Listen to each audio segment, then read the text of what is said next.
صلی اللہ علیہ وآلہ وسلم ان اللہ و ملائکتہ یصلون علی النبی یا ایھا الذین آمنوا صلوا علیہ وسلموا تسلیما الصلاۃ والسلام علیک یا سیدی یا رسول اللہ وعلی آلک و اصحابک یا حبیب اللہ الصلاۃ والسلام علیک یا رسول اللہ وعلی آلک و اصحابک کافی صدر کرام میزبان محفل نواز صاحب افضل بٹ صاحب شیخ زمین صاحب نبی صاحب اور تمام دوست بھائی میں دل کیا تھا کہ آئیوسی اور تمام احباب کو اس خوبصورت بزم میں مہاراج نسیم پیش کرتا ہوں اور دعا کروں کہ اللہ تعالیٰ ہماری اس محفل پاک کو اپنی جنت پاک میں قبول فرمائے آمین اور حضور علیہ السلام کی میلاد پاک کے حوالے سے ہمارے ظاہر و باطن اور قلب و نظر کو روشن فرمائے.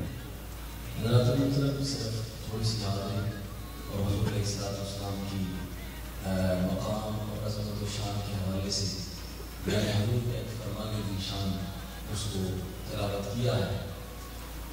حضور علیہ السلام آپ کئی مرتبہ اپنے صحابہ کرام میں تشریف فرما ہوتے اور آپ کے لیے اسپیشل منبر بچھایا جاتا اور تمام صحابہ رسول رضوان اللہ تعالیٰ علیہ مجمعین آپ کے سامنے تشریف فرما ہوتے اور حضور اس منبر پر بیٹھ کر نماز کا حکم نہیں دیتے تھے, روزے کا حکم نہیں ہوتا تھا, حاجیاں صدقہ خیرات دیگر جو اسلام کے لوازمات ہیں ان پر بحث نہیں ہوتی تھی, بلکہ حضور علیہ السلام منبر پر تشریف فرما ہوتے اور اپنے صحابہ کرام کو اپنا مقام اور مرتبہ بیان فرماتے.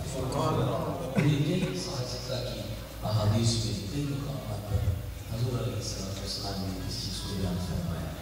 کئی مرتبہ ایسا ہوتا کہ صحابہ کرام تشریف فرما ہے اور وہ مختلف چیزوں کی عظمت کے بارے میں ذکر کر رہے ہیں تو حضور وہاں بیٹھ جاتے اور انہیں اپنی عظمت کے بارے میں آگاہ فرماتے تاکہ تمہیں پتہ چلے کہ جن کے ساتھ جس ہستی کے ساتھ تم منظور ہو ان کا مقام کیا ہے. تو یہ جو میں نے حدیث پاک پڑھی بخاری مسلم ترمذی شریف میں حدیث پاک موجود ہے. حضور علیہ السلام آپ تشریف لائے, مسجد نبوی کا پاکیزہ ماحول ہے تو صحابہ کرام آپس میں مختلف انبیاء کرام دوسرے نظام کے مقام اور مرتبے کے بارے میں آپس میں گفتگو کر رہے تھے. ایک صحابی نے کہا کہ دیکھو اللہ تعالیٰ نے حضرت آدم علیہ السلام کو صفی اللہ بنایا ہے اور حضرت دوسرے بولے نے کہا کہ موسیٰ علیہ السلام ان کی بڑی شان ہے کہ اللہ تعالیٰ نے کلیم اللہ بنایا ہے, حضرت عیسیٰ علیہ اللہ ہے, اسماعیل حضرت ابراہیم خلیل اللہ ہے اور حضرت اسماعیل صفی اللہ ہے. تو یہ سارے مقام بیان کر رہے تھے. حضور علیہ السلام آپ نے ان کی گفتگو کو سماعت فرمایا. آپ اس مجلس میں اس مذاکرے میں آپ تشریف فرما ہوئے. آپ نے فرمایا میرے صحابہ کرام کوئی صفی اللہ ہے, روح اللہ ہے, ظبی اللہ ہے, کلیم اللہ ہے, لیکن یاد رکھو تمہارا رسول حبیب اللہ ہے. سبحان اللہ. حضور علیہ السلام نے فرمایا انا حبیب اللہ, اے میرے صحابہ یاد رکھو میں اللہ کا حبیب ہوں, یعنی میں وہ ہستی ہوں کہ جس کو اللہ تعالیٰ نے شان محبوبیت عطا فرمائی ہے. یہ نہ کسی صفی جو ہوتا ہے وہ ہوتا ہے کہ اس کی وہ چاہے تو ہو سکتا ہے رب نہ چاہے, لیکن حبیب وہ ہوتا ہے کہ جو وہ چاہے رب وہ ہی چاہے. یعنی یہ نہیں ہو سکتا. تو حبیب آپ مقام میں محبوبیت پر فائز ہے, جو چاہا جیسا چاہا رب نے ویسا کر. قبلہ کو بیت المقدس ہے تو آپ وہاں اس کی طرف منہ کر کے نماز پڑھتے ہیں, لیکن آپ نے چاہا ارادہ کیا کہ یا رب العالمین یہ مسجد حرام خانہ کعبہ موجود ہے, میرا کس کو تیرا قبلہ ہونا چاہیے. اللہ پاک نے فرمایا حبیب ہم قبلے کو بدل دیتے ہیں کیونکہ آپ چاہتے ہیں. آپ نے چاہا تو ہم نے خانہ کعبہ کو قبلہ بنا. اور فرق یہ ہے کہ حبیب کا مقام یہ ہوتا ہے کہ اس کی چاہت میں رب کی چاہت ہوتی ہے, اس کی اطاعت میں رب کی اطاعت ہوتی ہے, اس کی محبت میں رب کی محبت ہوتی ہے, اس کی اتباع میں رب کی اطاعت ہوتی ہے. اس لیے تو اللہ پاک نے ارشاد فرمایا کہ میں یطیع الرسول فقد اطاع اللہ اس رسول کی اطاعت دین میں میری اطاعت. اور اللہ کے محبوب بننا چاہتے ہو تو قل ان کنتم تحبون اللہ فاتبعونی یحببکم اللہ. اے حبیب فرما دیں کہ اگر آپ کے ماننے والے یہ چاہتے ہیں کہ میں ان سے پیار کروں, میں محب بن جاؤں, وہ میرے محبوب بن جائیں, تو وہ آپ کی پیروی کیا کریں. میں اللہ کا حبیب. اور جب تک کوئی امتی وہ حضور علیہ السلام کو محبوب سمجھ کر پیار نہیں کرے گا, اس وقت تک اس کا کامل ایمان نہیں ہو سکے. بخاری شریف میں حضرت ابو ہریرہ رضی اللہ تعالی عنہ سے مروی ہے کہ حضور علیہ السلام نے بیان فرمایا, حبیب کی یہ شان ہوتی ہے کہ ہر چیز سے, کائنات میں ہر چیز سے بڑھ کر اس سے پیار کیا جاتا ہے. ان کے نام کے ساتھ, ان کے کام کے ساتھ, ان کی صورت کے ساتھ, ان کی سیرت کے ساتھ. میں صبح ہی قصیدہ بردہ شریف پڑھا رہا تھا تو ایک شعر آ گیا. علامہ بصیری بالکل آخر میں جا کے وہ بیان کرتے ہیں, آپ بیان کرتے ہیں کہ انا ذمۃ لی منہ بتسمیۃ محمد بتسمیۃ محمد وہو اوفا فی الخلق بالذمم. آپ فرماتے ہیں یا رسول اللہ, اور تو میں آپ کے لیے کچھ نہیں کر سکتا, میری ساری زندگی اسی طرح گزر گئی, لیکن ایک ذمہ ہے میری طرف سے آپ کی ذات پر, ایک ذمہ ہے جو آپ نے پورا کرنا ہے. وہ ذمہ کیا ہے؟ حضرت علامہ شرف الدین بصیری نہ اپنی نماز پیش کرتے ہیں, نہ اپنے روزے, نہ زکوٰۃ, کوئی چیز پیش نہیں کرتے. آپ فرماتے ہیں یا رسول اللہ ایک ہی ذمہ ہے جو میں پورا کر سکتا ہوں, وہ کیا ہے؟ بتسمیۃ محمد, کہ میں نے اپنا نام محمد رکھا. بس یہی میرے پاس ہے, میرے دامن میں یہی ہے کہ میں نے اپنا نام آپ کے نام کے اوپر رکھا. یا رسول اللہ میری لاج اس طرح رکھیں کہ ہوگا اوفا فی الخلق بالذمم.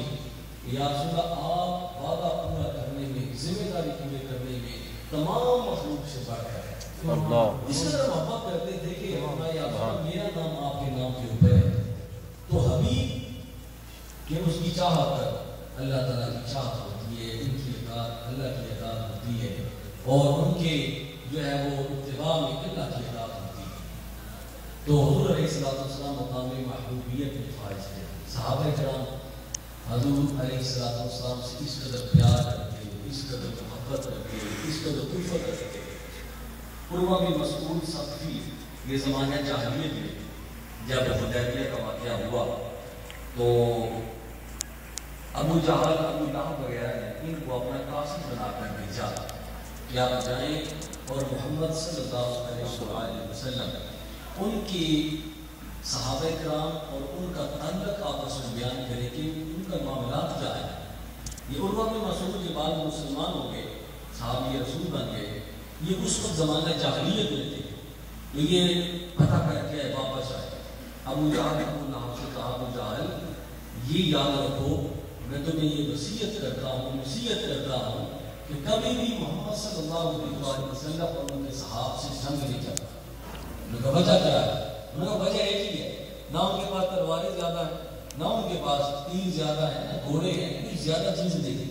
ایک چیز جو میں نے دیکھی ہے کہ وہ اپنے نبی سے بڑا پیار کرتا ہے, اور جو غلام اپنے آقا سے بہت پیار کرتا ہے وہ قوم کبھی شکستہ نہیں ہوتی. اسی تو علامہ اقبال نے فرمایا کہ محمد سے وفاتور وہ ہم دے, یہ جہاں چیز ہے کیا لوگ قلم دے. تو فرمایا کہ ان سے کبھی جنگ نہ کرنا, کیونکہ وہ غلام اپنے آقا سے بڑا پیار کرتے ہیں. تو جو جنگ محبت کے تحت, جو قربانی محبت کے تحت, وہ بندہ قربان بھی ہو جائے لیکن وہ شکست نہیں کھاتا. تو انہوں نے کہا کیا دیکھا تم نے؟ انہوں نے کہا میں نے دیکھا کہ محمد صلی اللہ علیہ وسلم آپ وضو کرتے ہیں تو صحابہ کرام وضو کے پانی کو نیچے نگلنے دیتے ہیں, اپنے جسم پر ڈال دیتے ہیں. آپ لعاب دہن منہ سے باہر پھینکتے ہیں, وہ اپنی ہتھیلی کو اٹھا کر اپنے چہرے پر ڈال دیتے ہیں. اور پھر میں نے اس سے بڑھ کر منظر دیکھا. وہ کیا دیکھا کہ جس کو وہ لعاب نہیں ملتا وہ اس صحابی کو ہاتھ لگاتا ہے کہ جس کو لعاب ملا اور اس سے برکت حاصل کرتا ہے, تاکہ میرا ہاتھ اس کو لگ جائے جس ہاتھ کو لعاب رسول نے چھوا ہے. تو جہاں محبت کا یہ عالم ہوتا ہے, ایسی قوم سے لڑائی نہیں ہوتی بلکہ ایسی قوم سے معاہدے ہوتے ہیں, صلح ہوتی ہے. ایک دن میں دیکھ رہا ہوں کہ محمد صلی اللہ علیہ وسلم اور آپ کے صحابہ کرام ہم سب پر بازی لے جائیں گے، وہ چھا جائیں گے۔ دوبارہ یہ تھا صحابہ کرام کا عمل جو حضور علیہ السلام سے کیا کرتے تھے، کیا محبت عشق کی حد تک، دیوانگی کی حد تک وہ حضور علیہ السلام کو چاہتے تھے اور آپ کے ہر حکم پر مر مٹتے تھے۔ کیوں؟ انا حبیب اللہ، میں اللہ کا حبیب ہوں۔ ایک اس مقام پر آپ نے فرمایا، اور دوسرا جب آپ معراج کی رات مسجد اقصی میں آپ نے تمام انبیاء کرام کی امامت فرمائی، تو حضرت جبرائیل علیہ السلام نے عرض کی یا رسول اللہ یہ وہ مقام ہے کہ جہاں تمام انبیاء اور رسول نے اپنی اپنی شان بیان کر رہے ہیں اور آپ نے بھی کرنا، یہ اللہ کا حکم۔ تو حضرت آدم علیہ السلام نے آپ نے اپنی شان بیان کہ میں ساری انسانیت کا باپ ہوں، مجھ سے اللہ پاک نے نسل انسانیت کی ابتدا کی اس دنیا میں، حتیٰ کہ یہ نہیں کہ سب سے پہلے حضرت آدم تھے، نہیں، حضور علیہ السلام نے ارشاد فرمایا کنت نبیا آدم بین الماء والطین، میں اس وقت بھی نبی تھا جب حضرت آدم علیہ السلام کا خمیر بھی تیار نہیں ہوا تھا۔ تو یہ بیان فرمایا اس دنیا میں نسل انسانیت کا آغاز مجھ سے ہوا، اور پھر اللہ تعالیٰ نے مجھے اپنا پیغمبر بنایا، اللہ تعالیٰ نے مجھے اپنا نبی، یہ ساری چیزیں بیان فرمائی۔ حضرت ابراہیم علیہ السلام کی، حضرت نوح علیہ السلام کی، حضرت عیسیٰ علیہ السلام اپنا اپنا مقام مرتبہ بیان کیا۔ تو حضرت جبرائیل علیہ السلام کیونکہ وہ اس وقت نقیبے میں آتا تھے، جسے ہم اسٹیج سیکٹری کہتے ہیں، مطلب اب آپ کے سامنے اللہ کے محبوب اپنا مقام بیان کرتے ہیں۔ حضور علیہ السلام اٹھے تو آپ نے فرمایا ٹھیک ہے، کوئی شفیع اللہ ہے، اور کوئی کلیم اللہ ہے، کوئی ذبیح اللہ ہے، کوئی روح اللہ ہے، کوئی خلیل اللہ ہے، لیکن انبیاء رسل میں اللہ کا حبیب ہوں، میں اللہ کا حبیب ہوں۔ اللہ تعالیٰ نے میرے لیے میری امت کے لیے ساری زمین کو مسجد بنا دیا ہے، مجھے مقام محمود عطا کیا ہے، مجھے الحاشر بنایا، الماحی بنایا ہے۔ تو جب آپ نے یہ مقام بیان کیے تو حضرت ابراہیم علیہ السلام آپ کی تقریر کے بعد دوبارہ اٹھے اور آپ نے فرمایا کہ اے گروہ انبیاء رسل، یہ ہے وہ اوصاف کہ جن کی وجہ سے محمد عربی ہم سے سبقت لے گئے۔ تو حضور کا یہ مقام کہ جتنا آپ نے جو فرمایا کہ نا حبیب اللہ، یہ دوسری حدیث سے بات کرنا کہ میں اللہ کا حبیب۔ دوستو جس ذات کو اللہ نے اپنا محبوب بنایا، ہمیں بھی چاہیے اسی ذات کو اپنا محبوب بنائے۔ دنیا کی ہر چیز سے بڑھ کر حضور اللہ سورہ احزاب النبی اولا بالمؤمنین من انفسہم، اے ایمان والو نبی کا حق اور نبی کی چاہت جو ہے وہ تمہیں اپنی جانوں سے بھی زیادہ ہونی چاہیے۔ اور ایک اور مقام پر اللہ و رسولہ احق ان یرضوہ، اللہ اور اس کے رسول اس چیز کے حقدار ہے کہ پہلے انہیں راضی کیا ہے، پہلے ان کو چاہتے ہیں۔ اگر محبت کرنی ہے تو سب سے پہلے اللہ اس کے رسول سے محبت کی ہے، اللہ اس کے رسول سے پیار کیا ہے، تب ایمان مکمل ہوتا ہے۔ ایک حدیث سے بات میں بیان کرنے لگا تھا، اس کے بعد میں ختم کروں گا۔ حضرت ابو ہریرہ فرماتے ہیں کہ حضور علیہ السلام تشریف فرما تھے تو آپ نے بیان فرمایا، آپ نے فرمایا میرے صحابہ کرام لا یؤمن احدکم حتی اکون احب علیہ من والدہ وولدہ والناس اجمعین، اے میرے صحابہ کرام اس وقت تک کوئی بندہ صاحب ایمان نہیں ہو سکتا جب تک وہ اپنے بیوی بچوں، والدین اور دیگر تمام لوگوں سے بڑھ کر مجھ سے محبت نہ کرے، جو بندہ صاحب ایمان نہیں ہو سکتا۔ حضرت عمر فاروق رضی اللہ تعالیٰ عنہ تھے، آپ نے فرمایا یا رسول اللہ، سچے لوگ تھے اور سچی باتیں کرتے تھے، یا رسول اللہ آپ سے بھی بڑا پیار ہے لیکن اپنی جان سے بھی پیار ہے، اپنی جان سے بھی پیار ہے۔ تو آپ نے فرمایا ابھی ایمان اس لیول تک نہیں گیا جہاں ہونا چاہیے، ایمان مکمل نہیں ہوا۔ حضرت عمر فاروق فرماتے ہیں اللہ کے نبی نے میرے سینے پر ہاتھ رکھا، سینے پر ہاتھ ملا، پھیرا، فرمایا عمر اب بتاؤ اب کیا کیفیت ہے؟ عرض کی یا رسول اللہ دنیا و ما فیہا، سب سے بڑھ کر آپ کی محبت میرے دل میں ہے۔ فرمایا ایمان اب تمہارا ایمان مکمل ہوا، میں جب تک جان سے بڑھ کر مجھے نہ چاہو گے اس وقت تک جو ہے وہ تمہارا ایمان ہی مکمل نہیں ہو سکتا۔ تو یہ نام محمد وہ نام ہے کہ جن کا ذکر کرنا، جن کا فکر کرنا، اپنے گھروں کی زینت بنانا، اس نام کو کتنی تسکین وابستہ ہے تیرے نام کے ساتھ، نیند آ جاتی ہے کانوں پہ آرام کے ساتھ۔ دوستو آئیں اپنے دلوں میں اور اپنے گھر والوں میں اس نام کی محبت پیدا کریں، آپ کے ذوق کے لیے واقعہ میرے ذہن میں میں نے سنا بھی کہ صحابہ کرام اللہ کے نبی سے تو پیار کرتے تھے، آپ سے مس ہونے والی چیزوں سے بھی بڑا پیار کرتے تھے۔ حضور علیہ السلام کو بتایا گیا کہ یا رسول اللہ ایک حبشہ اور آپ سے ملاقات کے لیے آئے۔ آپ نے فرمایا کہ نماز ظہر کا ٹائم ہے، اگر وہ مسلمان ہے تو وہ نماز ادا کرے، اگر وہ مسلمان نہیں ہے تو وہ علیحدہ بیٹھ جائے۔ اب دیکھیے احترام انسانیت، یہ حضور علیہ السلام انسانیت کا احترام سکھا رہے ہیں۔ آج تو مسلمان کا گلا کاٹ رہا ہے، حضور علیہ السلام نے تو غیر مسلموں کو بھی تحفظ فراہم کیا۔ فرمایا یا رسول اللہ وہ کلمہ وہ نہیں ہے، غیر مسلم ہے۔ آپ نے فرمایا ٹھیک ہے، جہاں ہمارا مہمان آنا ہے اسے وہاں عزت سے بٹھایا جائے۔ یہاں حضور کے اخلاق کا ایک عظیم پہلو جھلک رہا، بائی کی عزت نفس کا خیال نہیں رکھتا۔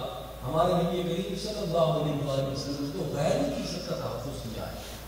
تو حضور علیہ السلام نماز سے فارغ ہوئے تو سیدھے اس حبشے کی طرف گئے، اور اس کے ساتھ حبشے کے ساتھ ایک چھوٹی سی بچی تھی۔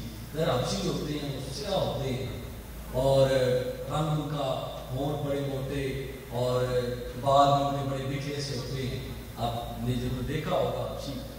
تو حضور علیہ السلام اندر داخل ہوئے تو اس کے ساتھ ایک چھوٹی سی بچی تھی 4-5 سال کی، اس نے پیلے کپڑے پہنے ہوئے۔ ایک کالے رنگ کا بچہ پیلے رنگ کے کپڑے پہنے تو ہم اسے بڑی کراہت کی نظر سے دیکھتے ہیں۔ اس کی شکل اور اس کا لباس آپس میں ڈیفرنٹ ہے، متضاد ہے، ملتے ہیں، لیکن حضور کا عمل دیکھیں، حضور کا پیار دیکھیں۔ جب حضور علیہ السلام آپ اندر تشریف لائے تو عربی میں ثنا جو ہے وہ بڑی خوبصورت بچی کو کہتے ہیں، ثنا جو ہے یہ خوبصورت بچی کو کہتے ہیں۔ حضور اندر تشریف لائے تو آپ نے دوڑ کر اس بچی کو اپنے گلے لے کر لیا۔ آپ نے فرمایا ثنا ثنا ثنا، 3 مرتبہ آپ نے فرمایا کہ اے ثنا ادھر آؤ، اے ثنا ادھر آؤ، اے ثنا ادھر آؤ، یعنی یہ خوبصورت بچی، تاکہ میرے عمل سے یہ کہیں مایوس نہ ہو جائے۔ اب ماں حیران رہ گئی کہ ہم تو کی اور بات سن کر آئے تھے اور ہمیں یہ پتا تھا ہمیں کام ملنا ہے نہیں ملنا، تو انہوں نے تو میری بچی کو وہ نام دیا ہے جو عرب جو ہے اپنے خوبصورت بچے کو دیتے۔ تو اب وہ بچی آپ کے پیچھے کمر پر چڑھ گئی اور حضور علیہ السلام اس والدہ اس عورت کی باتوں کو سن رہے۔ اب بچی نے آہستہ آہستہ آپ کی قمیض میں ہاتھ ڈالا اور مہر نبوت کو اپنا ہاتھ مس کرنا شروع کر دیا۔ اس طرح بچوں کی عادت ہوتی ہے، وہ کندھے پر سوار ہو جاتے ہیں، کبھی یہاں ہاتھ ڈال دیتے ہیں، کبھی یہاں ہاتھ ڈال دیتے ہیں۔ اس نے مہر نبوت کو ہاتھ رگڑنا شروع کی اور خوب رگڑا۔ تو دیگر صحابہ کرام بھی وہاں موجود تھے۔ ایک صحابی رسول یا رسول اللہ کا آپ فرمائے اس بچی کو منع کیا ہے۔ آپ نے فرمایا نہیں، وہ کھیل رہی ہے، اسے کھیل رہی ہے۔ تو اب وہ بچی جب بڑی ہوئی وہ صحابی رسول بن گئی اور صحابہ کرام کو علم تھا یہ وہی بچی ہے جس کے ہاتھ میں مہر نبوت کو چھوا ہے۔ کسی صحابی نے مہر نبوت کو ہاتھ نہیں لگایا، لیکن یہ حضور کی شفقت تھی، حضور کا پیار تھا کہ مہر نبوت کو مس کرنے دیا۔ اب صحابہ کرام فرماتے ہیں کہ حضور کے وصال کے بعد ان کی ٹوٹل عمر، وہ جو حبشن بچی تھی ان کی ٹوٹل عمر 110 سال تھی۔ تو صحابہ کرام ان سے ملنے جایا کرتے تھے، اتنا پیار تھا۔ اور ملنے کیوں جاتے تھے؟ وہ پردہ کرتے تو صحابہ کرام عرض کرتے کہ اے پاکیزہ خاتون، ہم آپ سے ملاقات کرنے کے لیے نہیں آئے بلکہ وہ ہاتھ دیکھنے کے لیے آئے جس نے مہر نبوت کو چھوا۔ پھر وہ اپنا ہاتھ آگے کرتے اور صحابہ کرام اس ہاتھ کی زیارت کرتے۔ اس قدر پیار دوستوں آئے جہاں ہماری زبانیں نامی حکمت سے چمک رہی ہے۔ سبحان اللہ، اللہ کرے ہم اتباع رسول میں بھی ہمارے زمین روشن ہو جائیں، ہمارے قلب روشن ہو جائیں، ہمارے گھر روشن ہو جائیں۔ آخر دعوانا الحمدللہ رب العالمین۔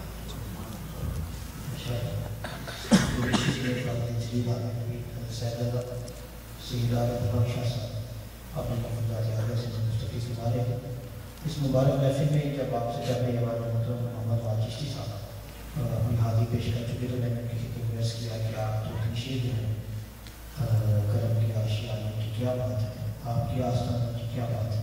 تو مجھے خود کو بھی یاد آیا، یہ چونکہ مبارک محفل ہے، میں یہ بات الحمدللہ شیئر کرنا چاہتا ہوں کہ ہمارے صاحب سیزان بادشاہ صاحب کیونکہ متعدد مرتبہ پہلے بھی انہیں اللہ کریم کی سعادت سے سلسلہ سنایا کہ یہ عمرہ شریف اور رمضان شریف فیملی یاد کر چکے ہیں اور یہ 2-3 دن بعد پھر اپنی والدہ صاحب کے ساتھ روانہ ہو گئی کہ آپ سب بھی حاضر بھائی بھائی سب پیش کیجیے اب چند لوگوں کے لیے اپنی